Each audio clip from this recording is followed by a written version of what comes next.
بسم اللہ الرحمن الرحیم۔ جانور اپنے ہاتھ سے ذبح کرنا۔ آپ صلی اللہ علیہ وسلم اپنی قربانی کا جانور خود ذبح فرماتے۔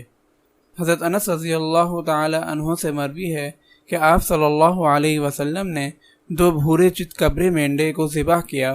میں نے دیکھا کہ آپ صلی اللہ علیہ وسلم اپنے دست مبارک کو اس کے پہلو پر رکھے ہوئے ہیں، بسم اللہ کہا اور اللہ اکبر کہا اور دونوں کو اپنے ہاتھ مبارک سے ذبح فرمایا۔ حضرت انس رضی اللہ تعالی عنہ سے مروی ہے کہ آپ صلی اللہ علیہ وسلم نے 2 بھورے رنگ کے مینڈے جو بڑے سینگ والے تھے، ان کی اپنے ہاتھ سے قربانی کی۔ مسئلہ: اپنے جانور کی قربانی خود اپنے ہاتھ سے کرنا بہتر اور مسنون ہے۔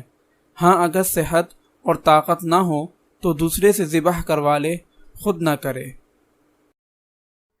اگر آپ اس صدقہ جاریہ میں شامل ہونا چاہتے ہیں تو چینل کو سبسکرائب کریں اور لائک اور شیئر کرنا نہ بھولیں۔ جزاک اللہ خیرا۔